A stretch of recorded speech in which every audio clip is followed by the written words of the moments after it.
Welcome to Riding Westward. I'm your host, Brendan Rensink. Today we'll be talking with Barney Scout Mann, the author of the new book, Journeys North, the Pacific Crest Trail.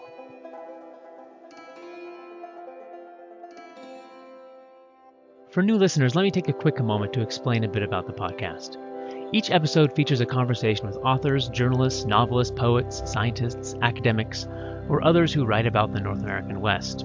Our goal is not only showcase their work, but to spark curiosity among you, the listeners, to think more deeply about the region, its lands and environments, and the histories and experiences of the people who call it home. If a writer intrigues you, you can find links to their work in the show notes or at writingwestward.org. And if you have a moment, please do subscribe, share links with friends, leave us a review or rating on Apple Podcasts or whatever platform you're using to listen. Follow us on Facebook and Twitter, and send in some feedback. Riding Westward is supported by the Charles Redd Center for Western Studies at Brigham Young University, where I, Brendan Rensink, serve as Associate Director and an Associate Professor of History. For better or worse, this is a one-man operation, with me playing the roles of host, producer, sound engineer, and just about everything else, all of which entail tasks for which I have very little training. But I am passionate about the North American West, and all the work is well worth the excuse to read more and to talk to interesting people.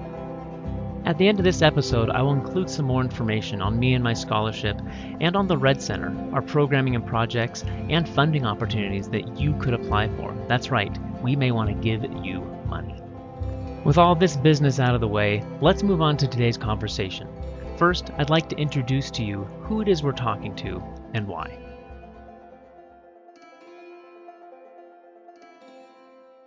Barney Mann, known on the trails as Scout, is an avid hiker, writer, and storyteller. Having completed the 2,650-mile Pacific Crest Trail, the 3,100-mile Continental Divide Trail, both of which span from Mexico to Canada, and the 2,190-mile Appalachian Trail, which stretches from Maine to Georgia, he is one of the few in the long-distance thru-hiking community to boast Triple Crown status.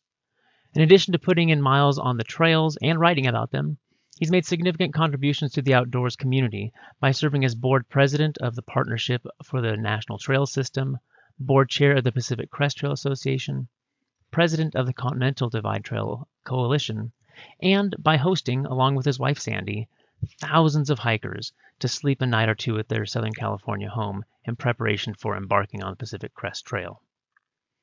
In his 2020 book, Journeys North, the Pacific Crest Trail, published by Mountaineers Books, Mann tells of the 2007 Pacific Crest Trail thru-hiking season through the experiences of his own and his wife, as well as a host of other hikers who they shared the trails with for their 5-month trek. Supplementing hikers' trail journals and blogs with extensive interviews he conducted later, Mann weaves together various hikers' challenges and triumphs along the Pacific Crest Trail with their backstories and what brought them to the trail. What results is a compelling blending of both individual characters' stories and the collective narrative of their interactions, their shared joys, and their shared pains. Mann unfolds the Pacific Crest Trail geography, environment, and key features through the lenses of these hikers' sweat, blisters, aching muscles, broken teeth, frost-bitten digits, hunger and thirst, logistical and financial crises, and severe illnesses.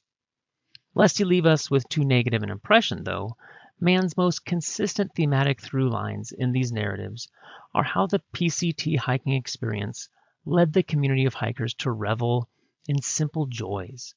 The joys of a greasy burger, chocolate pudding, a rare hot shower, and growing camaraderie and friendship. More important and more deeply, he shows how the PCT experience imparted soul-stretching personal transformations for all involved. Journeys North reveals the power that Western American public lands, wilderness, and their extensive networks of trails can have on people's lives, and eloquently demonstrates why they are worth protecting and maintaining.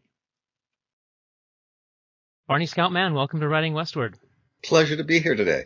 I hope that you are having a good fall and autumn, looking forward to winter. Doing so. Actually going to be with our grandkids here pretty soon. Oh, so great. Very much looking forward to that. Great. I'm very excited to talk about your book, Journeys North. and it wasn't exactly the book that I thought it was going to be. And it turned out, not that I didn't expect it to be compelling and great, but what you ended up writing actually really surprised me and was much more compelling than I thought. I was flipping to that last page in eager anticipation to see how it all wraps up. That was my hope. I'm really excited to talk to you about hiking and about trail systems, especially here in the American West, as it is a unique region in that it has a lot of kind of contiguous stretches of wilderness and public lands that allows for these kinds of routes to be schemed up and drawn out. So this will be a great addition to the podcast and broader discussions about the West. Looking forward to chatting about it. So instead of just kind of going through your 5-month Pacific Crest Trail through hike, the readers can read the book to get all the blow by blow action of that. I want to spend most of our time talking about the broader world that your hike took place in, and some of the lessons or truths or things that you learned from this experience, which is now over a decade ago, and I think we can kind of paint a broad picture in which to contextualize this book. So for the uninitiated, could you quickly explain to us where the Pacific Crest Trail is, how long it is, how remote and rough it is, and maybe how long the average person takes to do a full through hike of it? Okay, a lot of questions tucked in there, but let's start with one you didn't ask, and maybe one of the more important take-homes. The trail that so many of our friends and relatives think that we hiked is the Pacific Coast Trail. And I can't tell you how many interviewers I've had, in fact, even on TV recently. And the first words out of the host's mouth is Pacific Coast Trail. That's not the trail. You don't even see the ocean any spot on the 2,650 miles. It's Pacific Crest Trail because that's where it runs. And it doesn't start in San Diego along the coast. It actually starts 60 miles inland, about as obscure as you can get placed along the Mexican border. And it starts there because that's where the first mountain crest comes. And it was mapped out. A guy did it in the 1930s using gasoline station maps. I've actually seen taped together 65 feet worth of gasoline station maps where the trail was first, in pencil and erasers put on the ground. Oh, I love it. So don't you love that? And I've seen the trail now ends at a spot in the Mexican border. We call it Manning Park. And if you can imagine, you've hiked for 5 months. The answer to one of your questions, generally speaking, 4.5 to 5.5 months is the average time that a through hiker will take to do the whole thing. So picture yourself ending. You say, all right, I'm at the Canadian border. Yeah. You still have 8 more miles to walk to get to Manning anywhere. Park, yeah. Right, to Manning Park and civilization. I know that region of the border. That's where I'm from. And it is about as remote as you can get in the lower 48. The upper portions of the North Cascades. There's not much out there. There's barely any even dirt roads. Well, that's right. And in fact, the one area of the PCT, or Pacific Crest Trail, has the longest roadless stretch of trail in the lower 48 states. And that's in the Sierra Nevada. 210 miles the trail goes without crossing a road the entire way, which is really cool. And that's one of the unique things about the trail, its characteristics, is this is the 21st century. We are in the United States of America, and 1,700 miles it passes through California, the most populous state in the United States, and yet more than half of the trail is on congressionally designated wilderness. You're walking a land nothing mechanized is allowed to be on. You say, okay, that's fine, but surely when trees fall across the trail, they allow in chainsaws, right, Nope. Scout? No, they do not. In fact, I have on my wall here a 6-foot-long crosscut saw.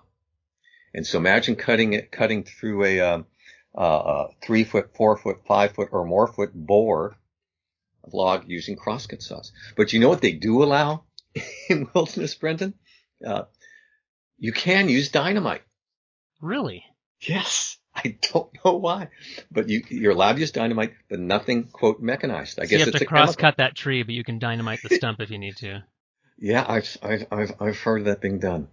We have some wilderness just behind us here, wilderness designated area, and I've run into trail crews there in the summer these high school, college age kids on a summer job packing, crosscut saws way up into the mountains to, clear out, deadfall from the previous winter. And they're like, nope, they don't even let us use chainsaws.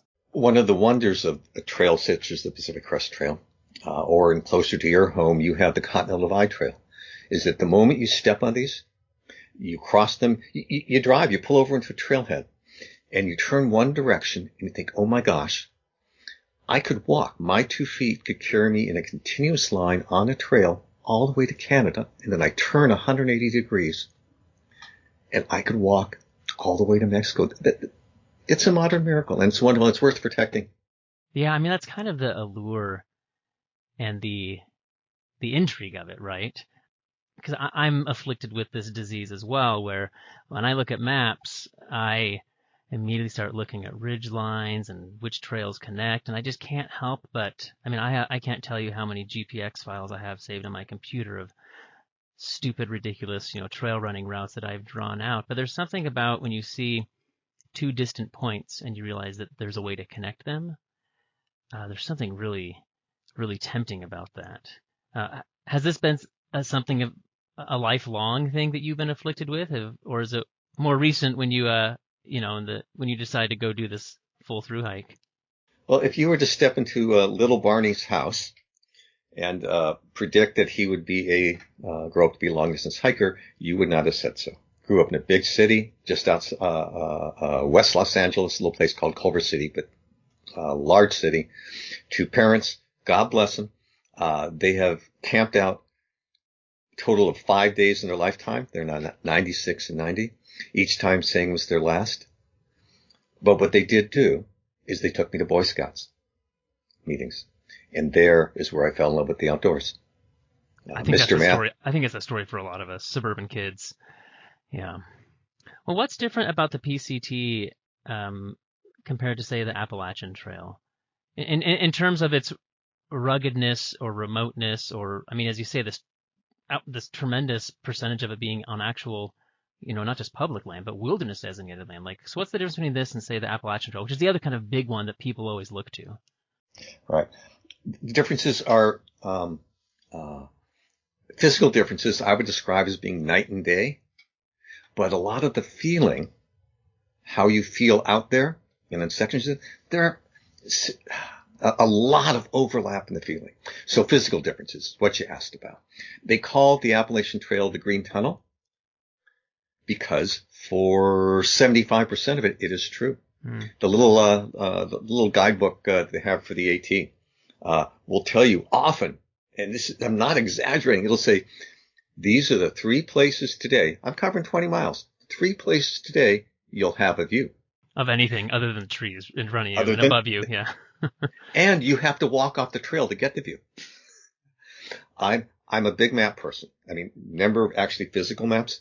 I do, I have an app on my phone these days and have had for 5 years, but I physically carry apps. And when I thru-hiked the Appalachian Trail, which was only a couple years back, 2017, of the probably a couple thousand people I saw. I hiked southbound, so only maybe 300 people hiked my direction. But I was a couple 3,000 hiked northbound, and I passed the grid percentage. I don't think I saw one other person carrying paper maps. And aside from the fact that people don't turn to them as much these days, on the AT, literally, I am so used to being aware of where the mountain is, where the canyon is, where the river is. My field of vision is 100 feet. I see tree trunks, and I see the rocks and roots in the ground. So that's one difference. Which experience did you like better? Did you like having more of the open? I mean, I would think I would prefer the big open vistas on the PCT, but there's something to be said about being forced to kind of just be aware to, the microcosm of, the few feet in front of you. But I think I'd prefer the views. So even if you didn't have the green tunnel effect in the AT, you still would not be looking around much. Because unlike trails on the Continental Divide or on the Pacific Crest Trail, where if you picture your head what a trailhead looks like, usually it's a pretty good trail, a lot of flat to it. The AT is roots and rocks.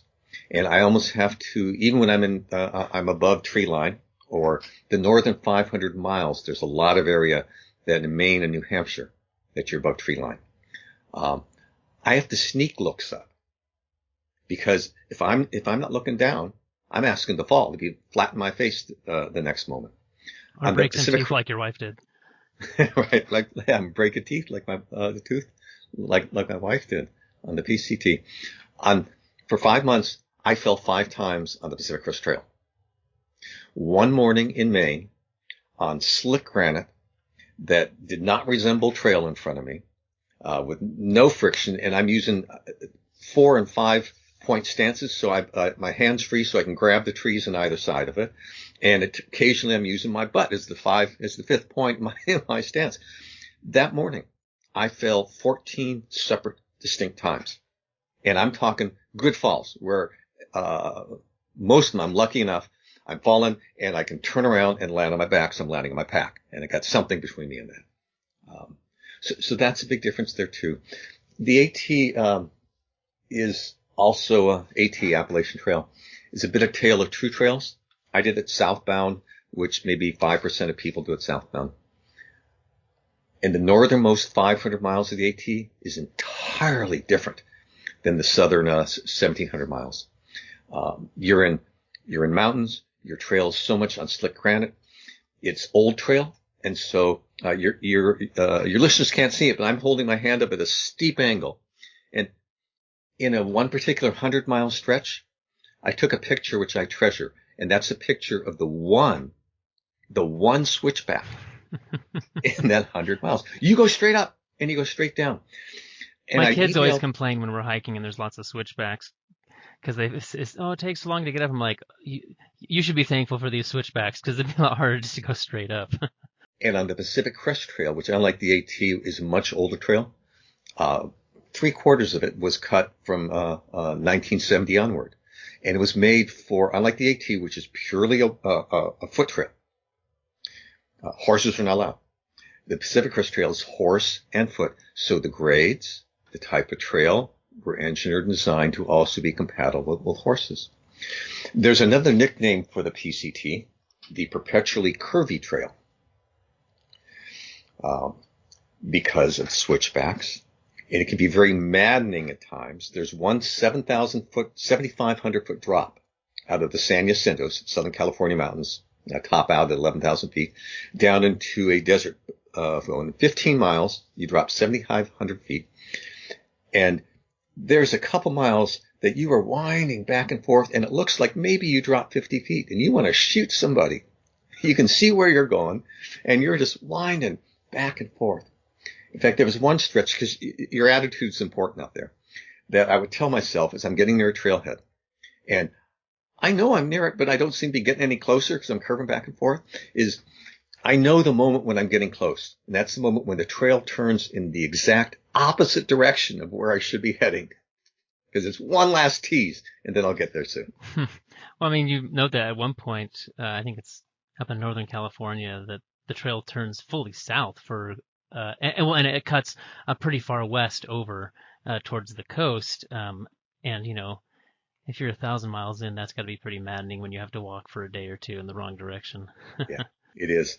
I just figured that the guys that the trail crew lead must have had a daughter getting married that summer and needed to earn some extra money. Yeah, we're going to cut let's make this a little longer. Yeah.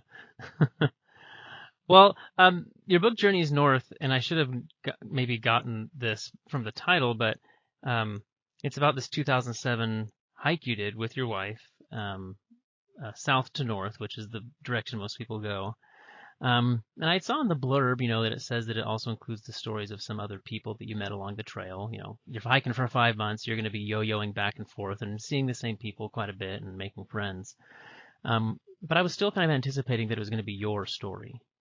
And I was really struck, and this is what I was hinting to earlier, what made this so compelling is you really told a community story of this community of hikers, and you go through all of their backstories and their motivations for being there. And so, not very far into the book, we have this big cast of characters that are driving the narrative into which you and your wife kind of weave in and out. So I'm curious, when you had this thought like, hey, I could write a book about this experience, what what drove you to this approach of writing this more as a community history of all these multiple, and that's why I say the title, it's journeys plural north, which I didn't get that when I first picked up the book, and I realized it's about a bunch of people's journeys. So what led you to that approach? It was one of the prime motivations for the book. Is out there, we talk differently to each other. So literally every day I'd have a conversation with someone that you might have once a year with a best friend. And I became privy to these wonderful, compelling, searing stories. And that's the feeling I wanted to evoke. You share a lot of moments where you and they shared stories that they had told virtually no one ever. Right? Yes. And there's something out there that you feel safe out in the open air, and maybe safe with someone else who hey, they just spent 2, 3, 4 days to get here, just like I did. There's one scene. We're in a shower. I'm in a shower with Tony. And this is, I hope folks get to take sometime in life, you get to take a shower outdoors. That is, the shower stall has is open to the air. This was a ratty pine wood, and there's a plywood board in between Tony and I, but it's pretty thin. And if we were talking, we wouldn't, and with our eyes closed, we wouldn't know it was there. At the bottom end, our ankles on down are exposed to the air. We can see the pine trees, hear the birds. We are washing off 4 days worth of baked in dirt because we just come out of Mojave. We're on the verge. We've hiked 700 miles. We're on the verge of getting into the Sierra Nevada, which we've been pointing to for so long, a month and a half we've been walking. And it's as if the two of us are in we're both on a psychologist's couch. Because I tell Tony, my wife and I are now 43 years married. And within a few minutes, I tell Tony about the 3 years that my wife Sandy and I were separated, and how we clawed and found our way back. And next thing I hear from Tony is about how his 14-year marriage disintegrated. And the words are coming out at me as we're both soaping off. And he says, Scout, it's toward the end of my marriage, and I'm in the kitchen. It's a Saturday. I can smell gas, and I look, and I see the oven door open. And I look down in my hand, and there is a large kitchen knife. I don't know how I got there. And in that moment, Tony both felt safe enough to tell me, and I felt safe enough to hear it. And I wanted to impart to readers what it's like to be in that sort of environment. Blazer's a young one, probably, there's more journeys north about Blazer than there is about Frodo and I. And Blazer's was the poster child for what I wanted to bring you and readers into. What's it like to, first of all, be on a 21st century pilgrimage, largely wilderness, and how you form these relationships, even though you might not see someone for 2 weeks. And you see him again, you're only around for a week. You forge these relationships. Blazer, 25-year-old woman, would call us her trail parents, and we'd call her our trail daughter. And one day, both of us shared stories. Literally, it's like we had to dust off these locks, hit them a couple times, and insert the key. And we told these stories. And in fact, question you haven't asked, but I'll answer it anyway. My original format for the book was not going to be pure, narrative nonfiction, which it is. It's a nonfiction told as if it was a novel. Instead, the format was going to be akin to historical fiction. I thought Blazer's never going to want me to tell these stories. So I will have real characters, myself, Frodo and Blazer, in the background. And in the foreground, I'll have doppelgangers, a couple, 3 or 4, who will evoke the same feeling, have the same degree of searing stories and the same degree of trail challenges. And then one day, months into when I'm already heading down this direction, Frodo, my wife, that's her trail name, sorry, Sandy. Yeah. She looks at me and says, you have made an assumption. You need to ask Blazer. And so I did.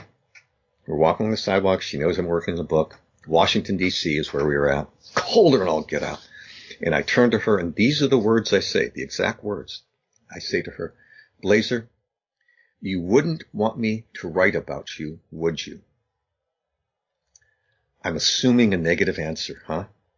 And she looks at me and says words that are why you're able to read the book in its present format today. And she says, Scout, I trust you. It would be okay. You could have knocked me over with a feather. We then repaired and took 45 minutes talking about what that really means. Because it's one thing to say it, and it's another thing to say what it means is 6 months or a year from now, you can't say, well, this little slice, Scout, that's off limits. Yeah. I write with compassion and care. And Blaze and I, we literally had 20 different recorded interviews. With Tony and Nadine and Dalton, there was a less number, but 3, 4, 5, 6. So interviews you did afterwards? Yes. Okay. Yeah. That's another thing I wanted to get to. I didn't know if they had given you their journals. A lot of them wrote blogs, were posting throughout that I'm sure you used. But so you also did interviews to get a lot of these details and things. Yeah.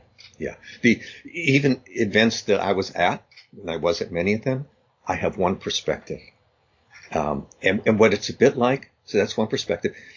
These days they have football games. They have a number of cameras, and you can get a full 360-degree view where you can rotate through. Is when I have done interviews of a number of people who have experienced the same event sequence, that allows me then to as true as possible, portray that scene. Yeah. So what do you think it is about this wilderness experience that opens people up, or that makes people willing to be so vulnerable with each other, and then as a result, your hearts are really knit together? Is it just shared suffering, the shared common but absolutely insane goal that you're all pursuing? What do you think it is? Because this is unique. It's doing something to people, individually and collectively. So you certainly hit on two of them. That when I see someone out on a trail, if I were to see you walking toward me right now, I would think, unlike I would in the city street, I would think Brendan would give me the shirt off his back. And I don't even know your name yet. And I would project out to you and think you're walking towards someone who you'd feel the same. So you have this shared affinity. One, because of shared suffering. We both walked here. We both appreciate the outdoors. We are doing the most natural act that we do. We're walking. The most celebrated event in our life is what? It's not graduating high school. It is, she's walking. He's walking. Even more than our first words. But there's also so much has been stripped away from us out there. All the things that tug and pull at us. All the things that also normally identify us. If I meet you in the city, I'm immediately, it's like when two dogs sniff each other, they find things out. I'm in the city. I'm already cataloging. We all do this. What kind of car, what kind of clothes, what kind of house. I'm looking you're socioeconomic already, and I'm already cataloging this. And here, I'm looking at a person in the same grimy trail clothes I have.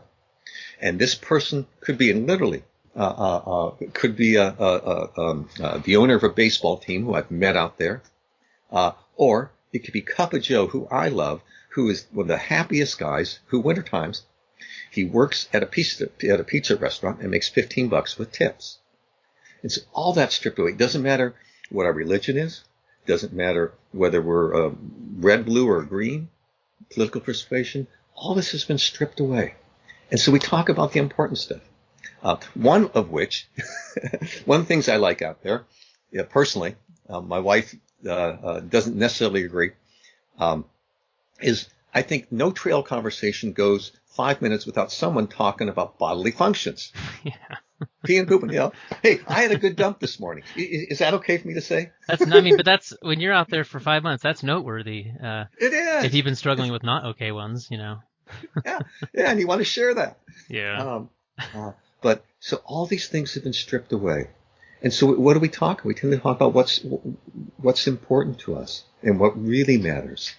You share some great stories about how this collective experience also brings out the best in people, and especially in moments of duress where people are willing to set aside their own goals, their own safety and health in order to help someone in need. Could Could you share maybe one of these stories? And there's a few, throughout the book of people really sacrificing what they were there for in order to save someone else. Can you share one of those stories with us? Yeah, and this is not uncommon out there. It's actually one people ask me, so why do you go out again? All right, you did one long hike. Why don't you do a second and a third one? Why do you repeatedly Why didn't you learn your lesson, right? Right. Why in your 50s and 60s do you still worry your parents? And one of the reasons is out there, I found the community of people I always wanted to be with and I never knew existed. Because the biggest thing I wish there was more in this world is kindness. So I will tell you one, and actually surprised, I don't think I've talked about this one. We are in we're in dire straits. We are close to Canada, 5 months that we can sniff it. We are at this point, we're within about just shy of 40 miles from Canada. It is the second time we have set out from the same point. The last road south of the Canadian border is, I think, Highway 2, Rainy Pass, and we set out from it once. It got beaten back by snow. Hard decision to make. We have repaired back to a little town of Winthrop, Washington, where we had our 15 minutes of fame was in little Winthrop, Rotham. Are these guys going out again? No, they shouldn't. But if they do, we wish them luck in Winthrop. And we hitch back, and we are now a day and a half in. It's the midst of, I think, the third of 5 storms that were lined up out of the Gulf of Alaska. And it wasn't that we had planned bad, because normally, normal times, it'd be safe to finish another 2-3 weeks ahead of us. We just got caught, as you do out there, once a generation storms. There's 10 of us, which is unusual, because all of us have hiked by ourselves. Frodo and I have hiked by ourselves more than half the nights in the trail. We slept by ourselves. We are iconoclasts. We make our own decisions. We're not just agreed to hike as a group, but we literally are going to stay. The front and back are going to stay. We'll have a tail end Charlie. We've divided up into teams of 2, so you'll watch each other. And the conditions are so bad. The snow is so deep. And we're on a foot of fresh snow. We are trading off the lead now every 15 minutes. And it's hard. I didn't realize that was the first one. And we had said we'd do 30-minute trade-offs. And the next person after me, we cut it to 15. And Dalton. Now, I think we've gone through 4 or 5 people in a group of 10. We're not sure if we're going to be able to continue on or if we'll take the last bailout point. About 10 miles ahead, there's a bailout point where we can go down 18 miles down an awful dirt road, but that's our last chance to get out. Dalton takes lead, young man about 22, 23. And at 15 minutes, the person behind him is supposed to call it. They say, Dalton, it's 15 minutes. There's no sound from Dalton. He keeps on walking. At 30 minutes, the person lets him know again, and Dalton keeps on walking. And what we are all feeling behind him is gratitude. Because we have a couple people really hurting. A guy who's, once he gets off that foot, he's not going to walk again for a while. A guy who's really favoring a knee. And that's aside from this often whiteout snow we're in. And Dalton is breaking the lead, and he takes it for a full hour. And I don't know at what sacrifice to himself. But we are just all so grateful. It's what we needed at that moment. And Dalton was his best self out there. Yeah. I've gotten involved since I moved here to Utah in trail running and ultra marathons, and it's not a world, that's nothing I'd ever done before. And I'd only kind of casually observed, road races and marathons. And one of the first things that struck me out there running or volunteering at aid stations or pacing or, sweeping courses at these big long races was this very thing.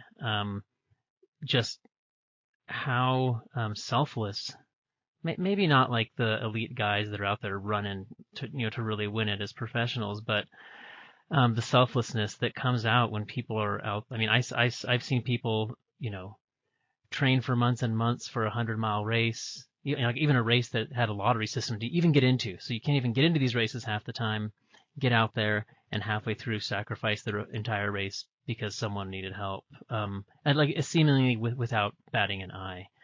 That kind of gives me hope in humanity. One of the things, one of the last things that got cut in the book was a theme I had. About four or five different points in the book. Someone saves someone else either life or their hike. They do an act, selfless, that enables the person to be able to hike on. Blazer, the young woman, reveals something that she had kept completely a secret for 1,600 miles. And the theme I had pulled out from that was how little memory or no memory we have of these acts when we have such vivid memory of when we screwed up. There's a scene in the far north. We're going through an area that had a 1,000-year flood. There's lots of washouts and blowdowns. And I describe Blazer stepping over a stub of a log, about 8 feet long, that one end is hanging over a 200-foot drop-off. The person before her, I think I gave a hand and helped, and then I get over myself. And then Blazer does, and she says, no, I reach out, and she says, no, I got this. She takes a step, she's on it, and a foot slips out, and she is going. It's like a slide on this wood log. And I reach out and grab, and I don't have foot traction myself. In fact, I throw a hand out behind me, hoping to grab onto something, and finally I catch. I did not recall this event. Only through interviewing Blazer and the other young woman who was there. Today I do have real memory of it, but I had completely shut this out. Dalton one night, Blazer is something has happened. It's brought up old memories, and Blazer is quietly trying not to disturb anyone, cowboy camping, sleeping without a tent, and Dalton's about 15 feet away. Dalton is thoroughly aware of this. They're close at that point. Not boyfriend and girlfriend close, but very much brother and sister close. Dalton sensed that if I try and say something or comfort, it would be the exact wrong thing. She really wants to be alone. He just stays up almost the entire night. Listen to her quietly sob. He doesn't tell her about that till literally 3 months later. And when she did, she felt so, it's like I really had a guardian angel that night and I didn't know it. Yeah. To this day, she just feels comforted by that. Dalton professes to have absolutely no recall of doing this. He'll say, I could have done it. I'm a scout. I cannot recall it. Why do we do that, Brendan?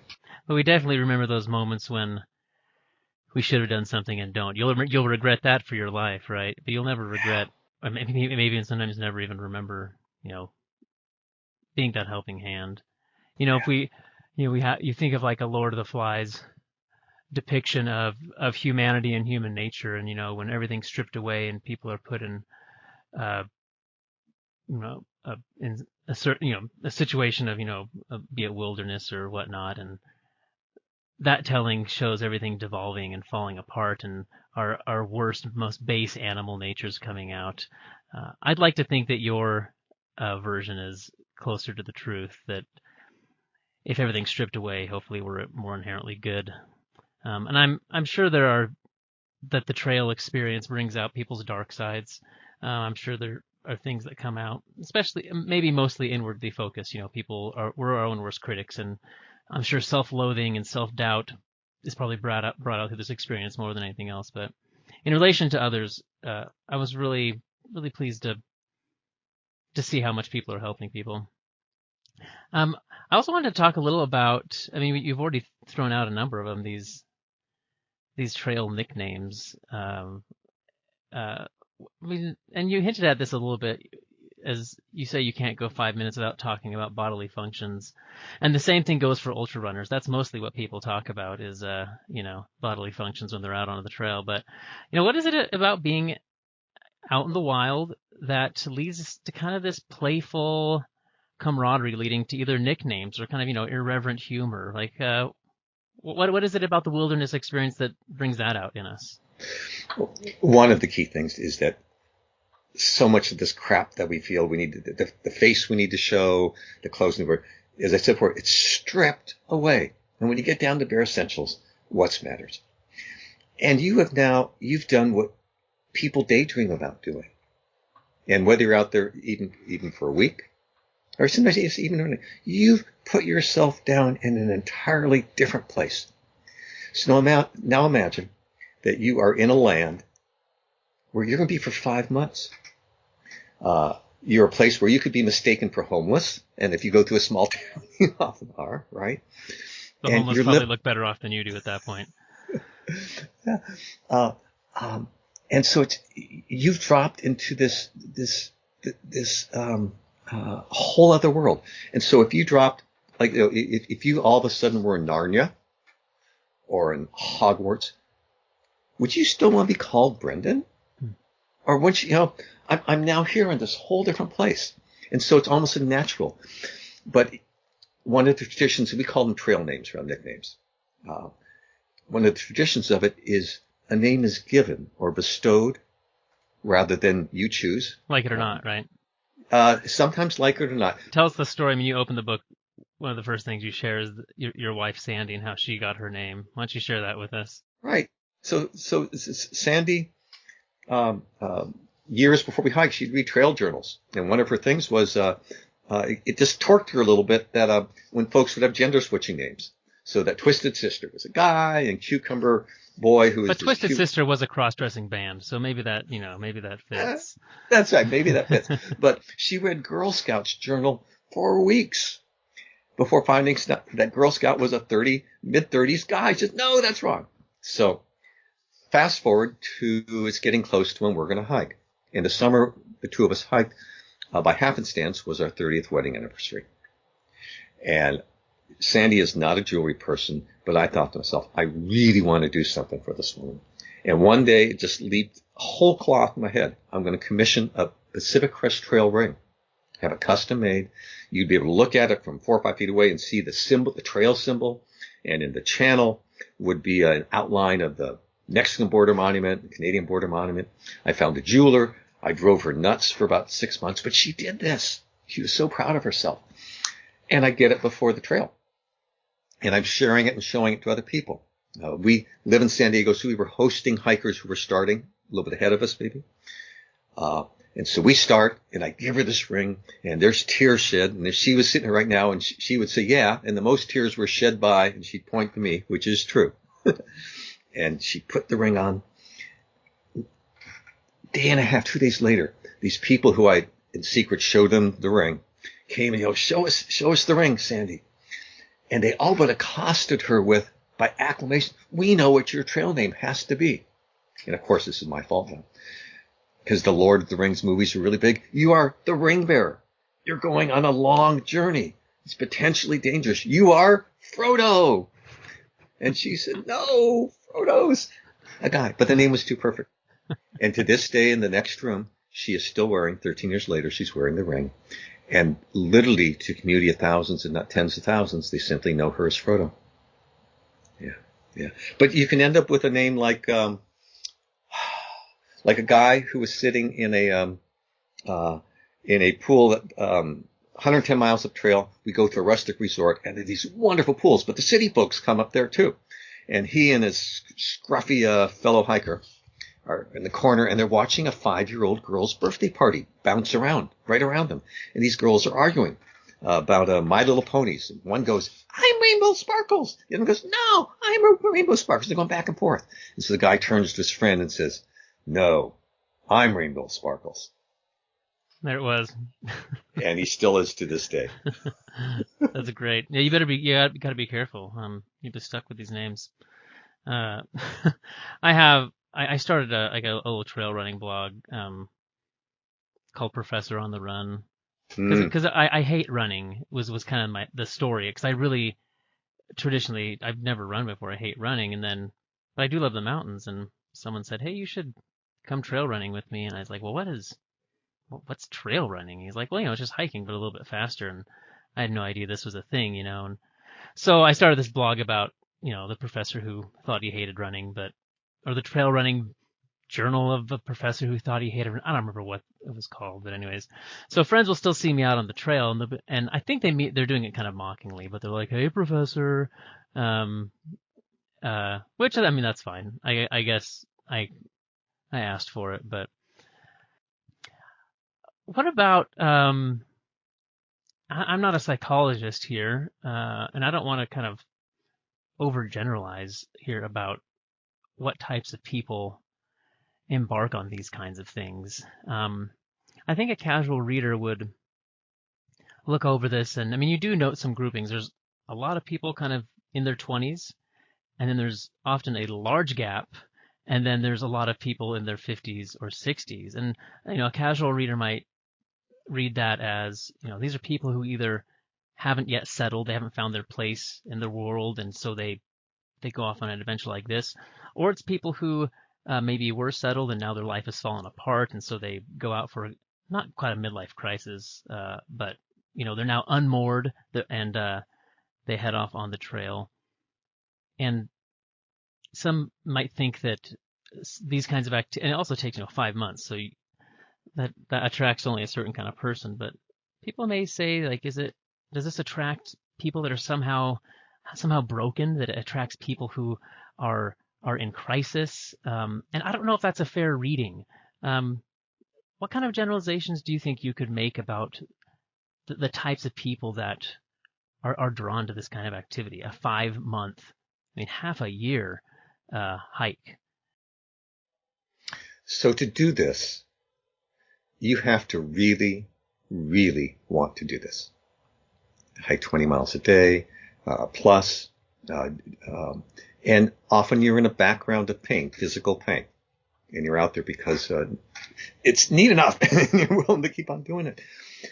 And one slight correction about the older group of folks, I would say the majority, and certainly some have come unmoored and they're having a crisis, but the majority haven't looking, at the latter part of their having kids or before they're retiring or getting settled enough.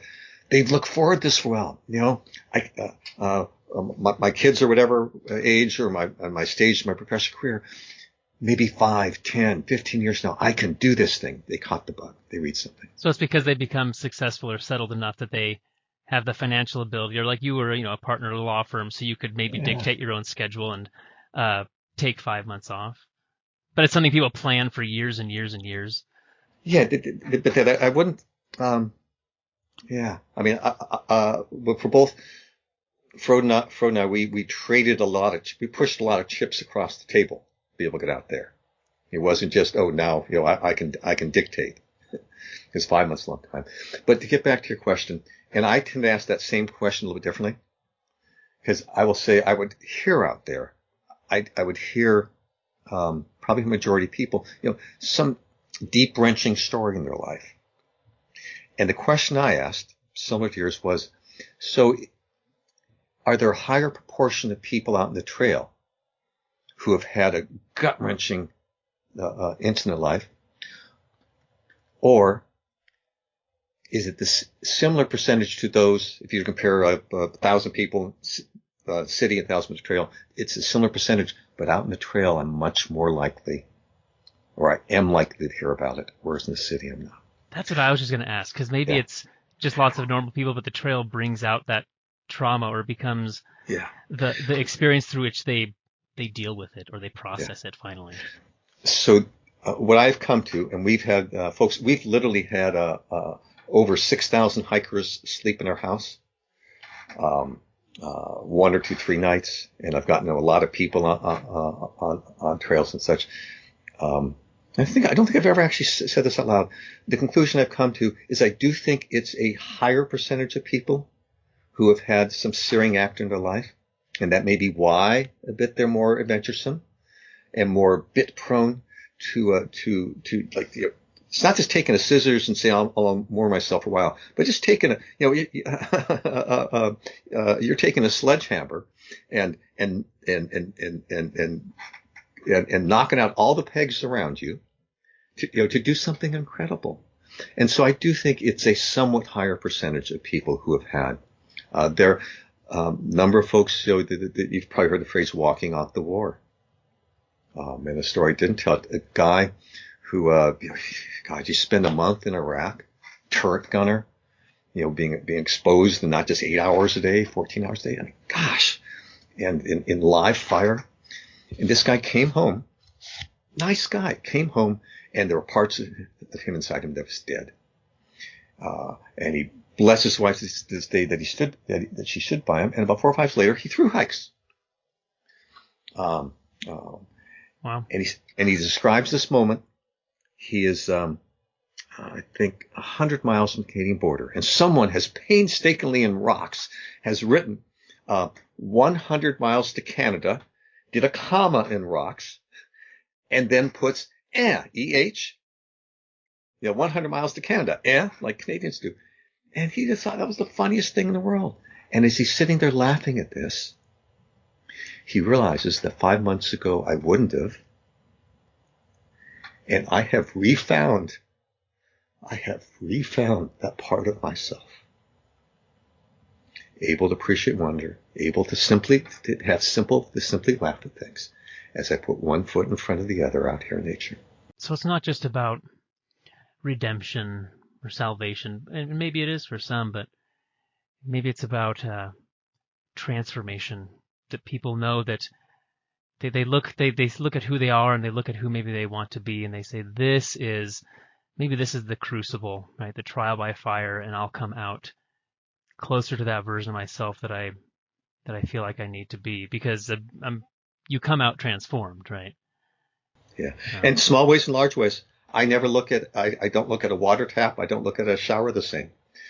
When you have walked 20 miles between water points, and the water points are sketchy, when you have a filtered water and you're happy to see it's a lighter shade of green at the end, and that's all you're going to get, and that's what you do. When you can stand in a shower, not only can I control the strength of the stream, I can control the temperature. That's a miracle. And before that, I'd stand in a shower and just take a shower. That's what I grew up with. I'd like to hear your thoughts about some of the other big trail systems that we have here in the West. This is a Western Studies podcast, and a lot of what we've been talking about is implicitly about the West. But I think about the Pacific Crest Trail, the Continental Divide Trail, which you've also done. Did you do it north to south? I did it both. I went You've north, done it both. Well, no, I started northbound, did all of New Mexico, and then I jumped to Glacier National Park because Colorado was completely snowed under, and I did the rest away from Glacier National Park, and I finished at the Colorado-New Mexico border. Okay. But that's almost 3,000 miles. It's longer, right? Yeah. Yes. Yeah. I mean, I've done just a couple portions up by Island Park, Idaho, where my in-laws grandparents have like a little cabin. I'm too afraid of bears to do much hiking up there, but so there's the Continental Divide Trail. The Great Western Trail goes right through my back. I mean, it's about like 4 miles from my house here, and that goes, the full length of Utah. And the Pacific Northwest Trail, which I grew up hiking up in the Chuckanut Mountains, which is and that's a trail that goes from Montana and then all the way out to the Olympic Peninsula. The Arizona Trail, the Grand Enchantment Trail. Some crazy people have linked some of them up as the Great Western Loop, connecting the PCT, Pacific Northwest, Continental Divide, Grand Enchantment, Arizona, and then a bunch of trailless miles through the Sonoran and Mojave deserts for like, I don't know, I don't even know how many miles that is, like 8,000 or something. What do you think makes the PCT, it's the most heavily traveled of these, I would assume. Or is the Continental, more so than the Continental Divide, I would assume. 10-1. Yeah. Because, I mean, so much more of it is so much closer to large population centers, right? There's a lot of the CDT that if you have a crew that's helping you out, like you say your wife did, like she drove around in a van for how many months helping you. Whereas, as you're going up those California and Oregon or Washington sections, you can have people, friends you have on the coast pop in and drop stuff off for you. But what's your different experiences been on some of these different Western trails? And I'm curious about I don't know how you think about the West as a region or what makes something Western or unique compared to, say, the Appalachian Trail or other areas of the country. But how do you compare and think differently about these different trail systems? From west to east, the biggest difference to me is the incredible openness and broad reach of landscape we have out here in the trails you described and in the country you described. Not just the ones on crest. Like, I mean, Continental Divide, Pacific Crest Trail are literally ridgeline trails, right? Some of those others aren't, but they still have much more big open views. And not just open views. You're walking through open country. You can see, for miles and miles and miles, and you can see for miles and miles and miles, and you're not seeing building after building after building after building. In fact, you'll see a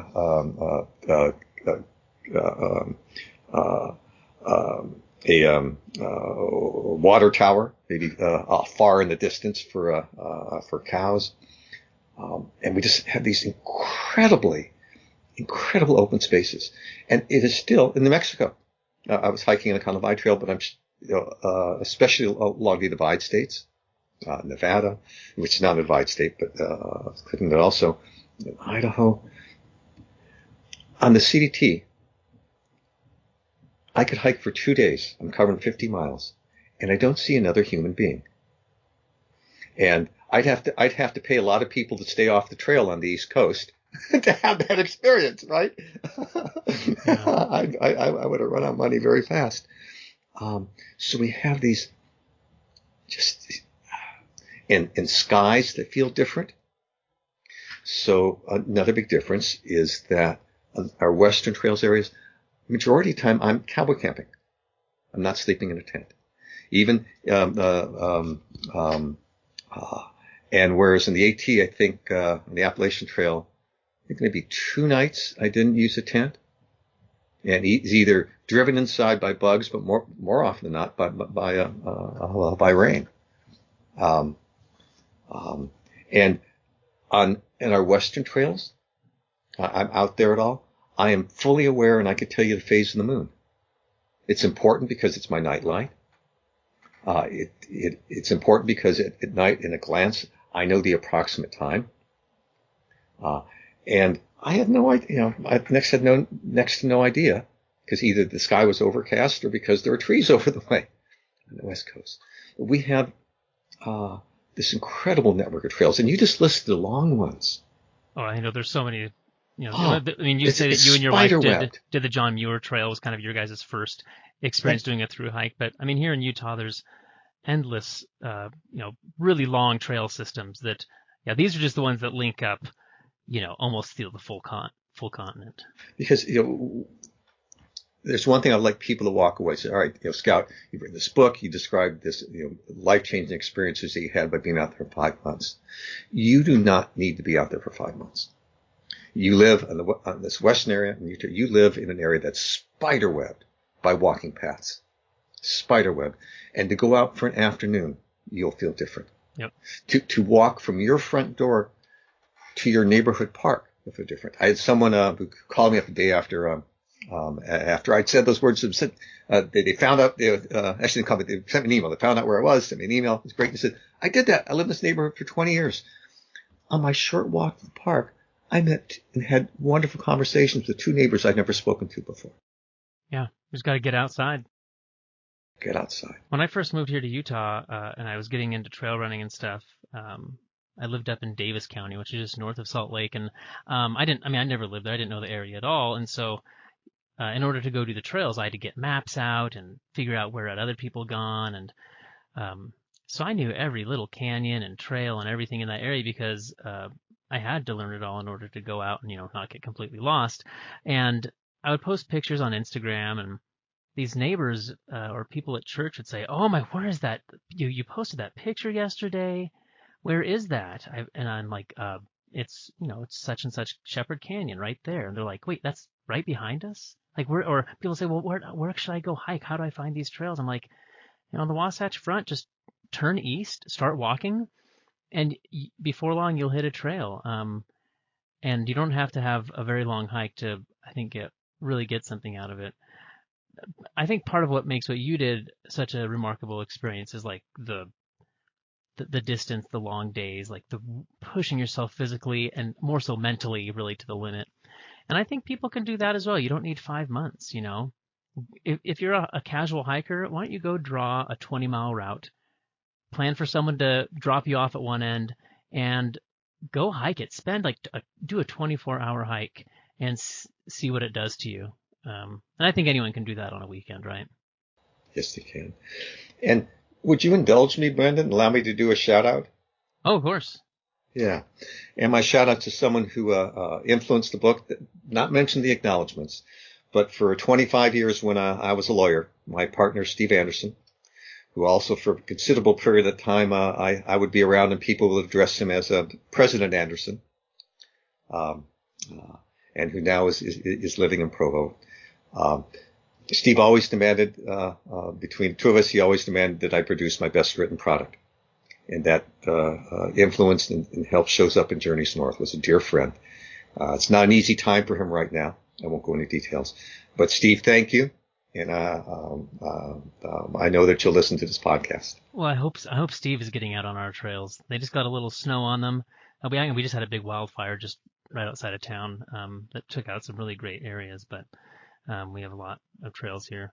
One last thing that, and I think I mentioned this via email, that this was a dangerous book for me to read because I just was getting the bug, like, oh, I need to. I mean, I haven't been out trail running for a few days, and I start to get the bug. But I have some future book projects that will involve a lot of wandering around the desert and stuff in Arizona and Utah, and but it's probably about 10 years before I really get to work on it. But it just made me, I want to just I want to buy a whole bunch of ultralight gear, convince the university to let me use my research account to buy all the gear so I can go out and do the research for my next book. And Love that. Just go out and walk for a week or longer.